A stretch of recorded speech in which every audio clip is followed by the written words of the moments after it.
It was great having Al Stark on. We're going to move into some football playoff predictions. We're going to start with Al's team. He shouted out the Buffalo Bills, the number 2 seed Buffalo Bills. Mafia.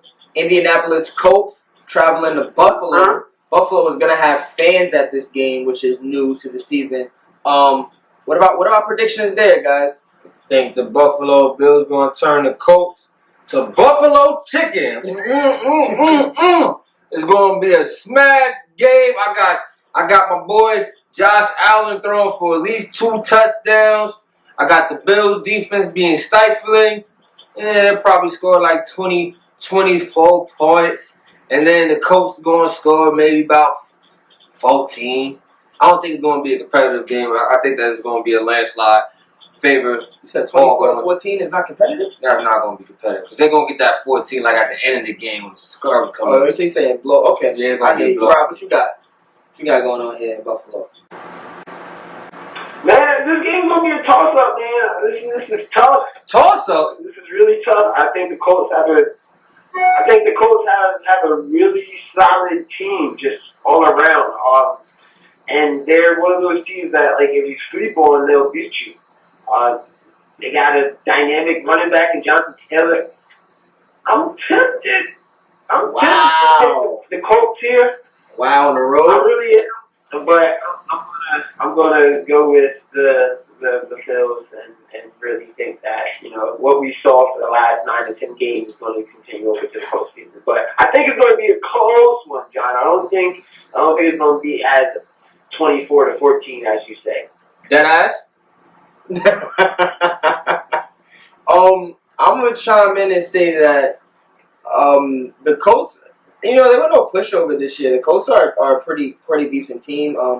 Phillip Rivers and that running back crew of Naheem Hines, Jonathan Taylor. There's another player in the backfield. And this is without Marlon Mack, you know, who was supposed to be the workhorse for them this season. Phillip Rivers is definitely experienced. He's been waiting to get into this spot. Thank you, Rob. He's been waiting to get into this spot. I mean, San Diego has missed the playoffs in unfortunate fashion multiple years out of the last decade. So the defense is solid this year. And Buffalo is missing. Cole Beasley will be out this game. So I still take the Bills because I've been riding the Josh Allen and Stephon Diggs train all season. And even though it didn't work out for me in fantasy, the Bills still held it down. Their defense gave me 27 points on defense. Looked like 33. ESPN got some answering to do for that. But I'm taking Buffalo. This is why I think it's going to be a blowout, though, Rob. Bills are hungry. They're 7-1 at home. And I heard a very interesting take. Stephon Diggs has never played in front of the Bills. The Bills fans have never got to see Stephon Diggs in person. He's done all of this, but not being in person. Here's the other part to that. Stephon Diggs has never played in front of the Bills fans. I think it's fair to say that the Bills have the top 5 fan base in the NFL. Easily. Easily. Not even a question. So his energy, remember the catch that he made over in Minnesota that ended the Saints season, I think 3 years back? Diggs!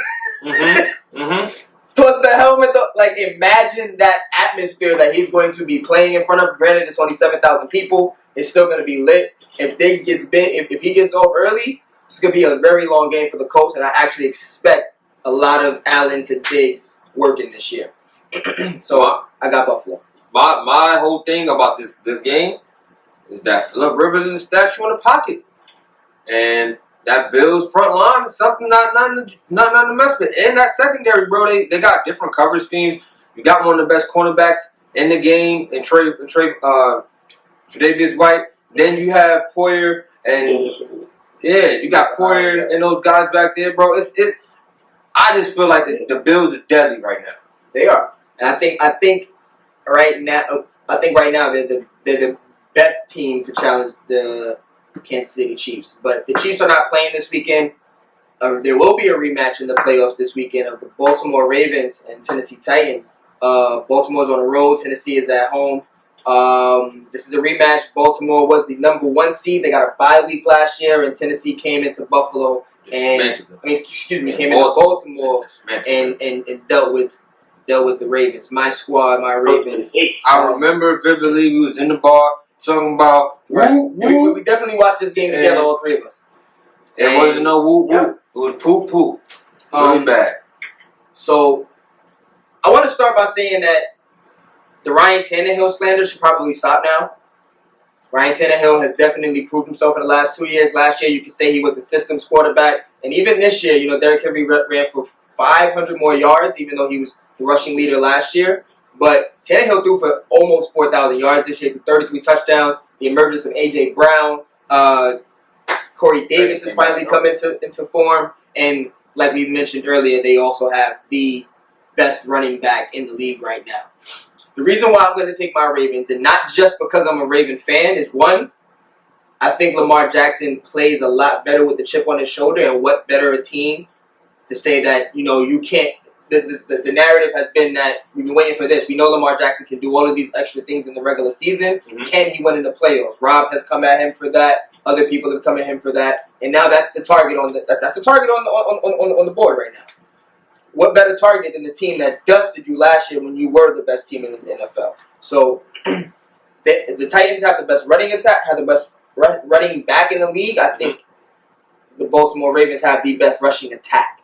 They have three different guys that are in the top 10 in most 20-yard rushes this year. They have a quarterback that can make everything go. I think that they have to play more into their style. They can't turn it into a Tennessee has a 14, 17-point lead game, because that's not the type of game that we play.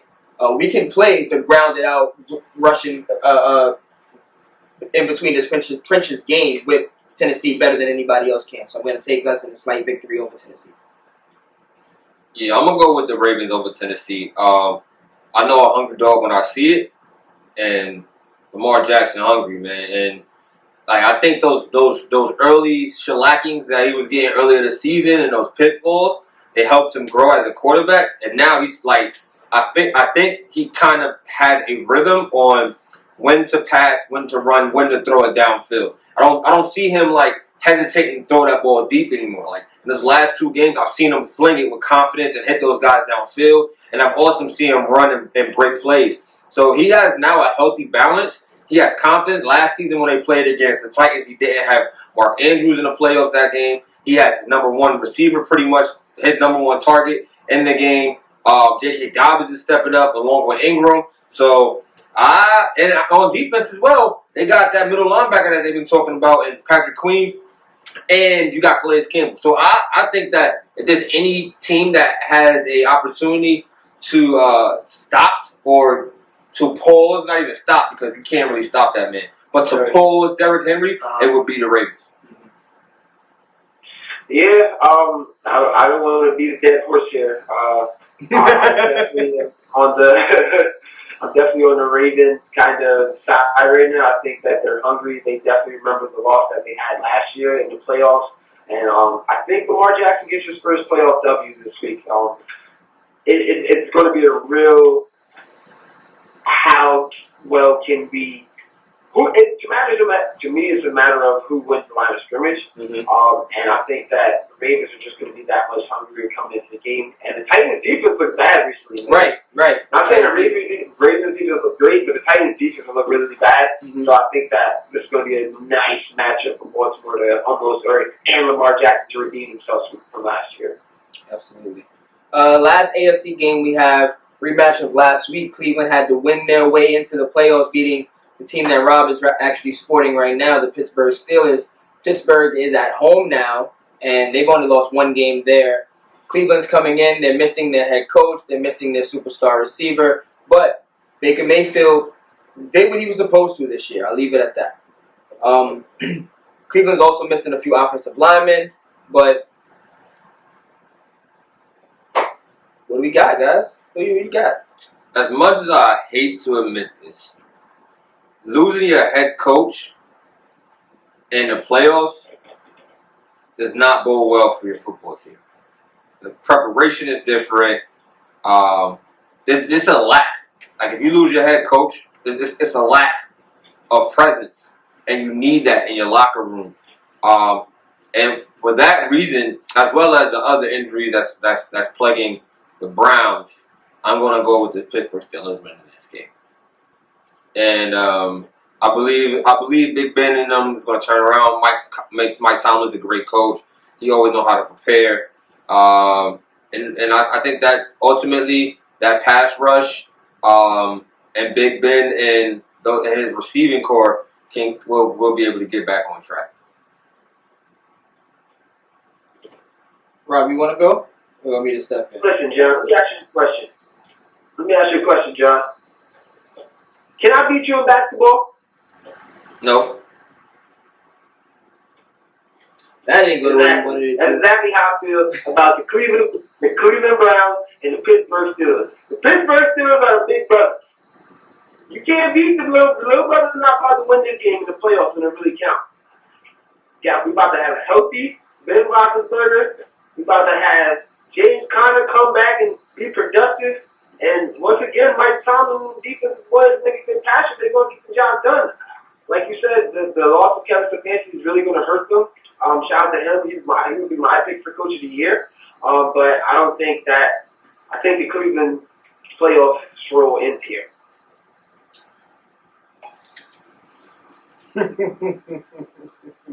I want to bet against the grain. I'm not going to lie to you. I think that, and I will say that I think that Myles Garrett can put this whole game on his head. Big Ben this year has been throwing the ball faster, quicker out of the pocket than ever before. If he has to hold on to that ball, we're talking about Denzel Ward. Cleveland has some pretty decent defenders in the cornerback position. If he has to hold on to that ball and he's making, throw up passes, we saw one of Claypool in the what was a comeback attempt against the Browns last week in which he caught it. That was, to me, as a defender, in the way that Cleveland is playing right now, the way that they're going to have to gel behind not having their head coach, I would give that 50-50 ball possibly to the defender. So if those are the type of throws that he's going to have to make, I don't think Juju's a true number one. I'm going to sit here and say that on this show, seeing that you was preaching all show how you'll take the Steelers receiving core. I want to see this receiving core really ball out. I think that they're all good receivers. I think Pittsburgh is the receiving factory. I don't think they have the best receiving core right now, and I think that Cleveland's defense can change this game up. If Nick Chubb and Kareem Hunt can ball control this game and put the ball in the end zone, and Baker Mayfield make a couple of special plays, he doesn't have to be amazing. He just doesn't have to turn the ball over, and I think Baker Mayfield can do that. I think that Cleveland can come out of Pittsburgh with a win. It's highly improbable.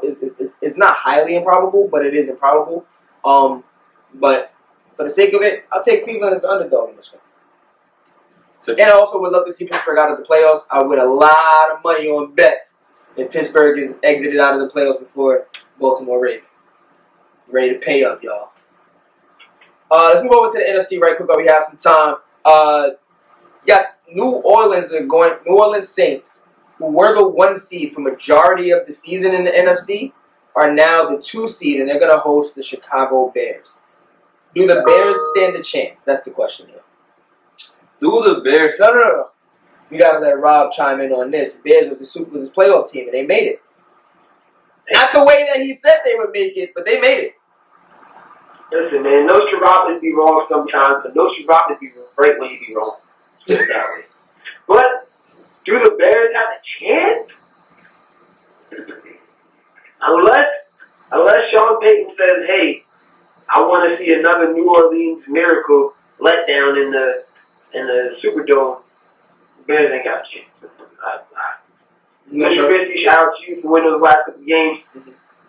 They didn't win the last couple games. They didn't win the last game. They backed their way into the playoffs. Arizona laid an egg a few times, and they backed their way into the playoffs. Listen, I got the Saints. I got the Saints as well. I got the Saints. It's not a question.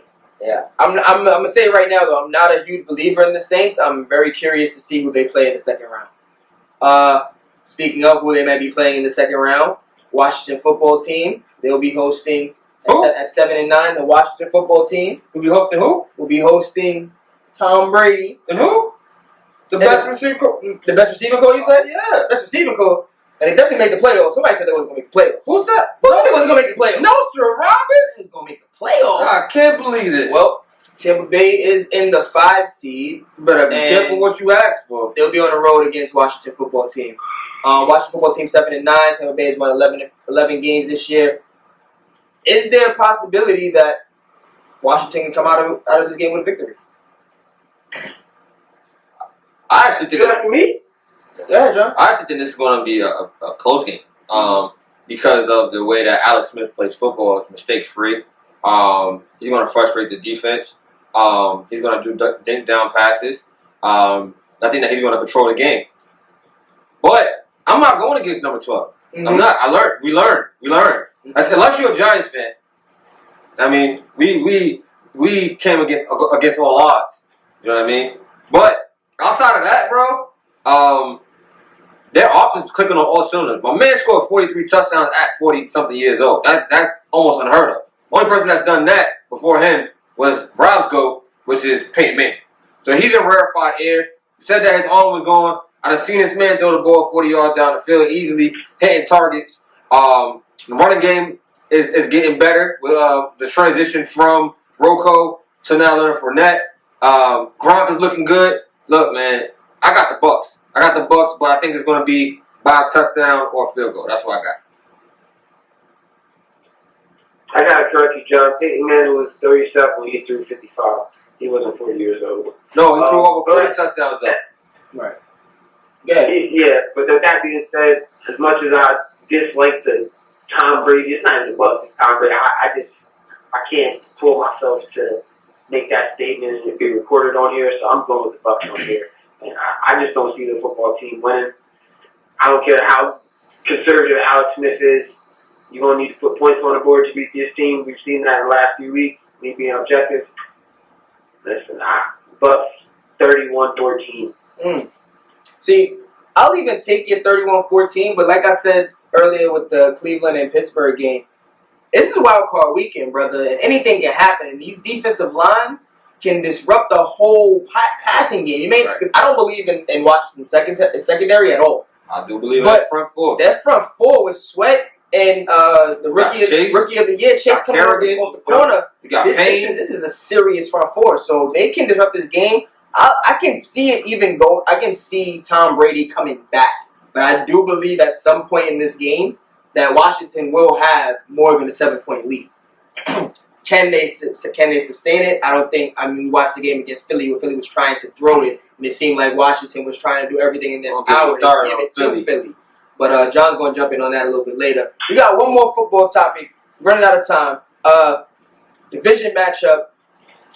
Possibly the game of the weekend if Jared Goff can't come back. We saw him throwing on the sideline previous to the game that they needed to win to make it to the playoffs, the Los Angeles Rams. They'll be traveling up to Seattle to where Russ, I think he's fallen out of the MVP race, but this is more important to him. I'm positive.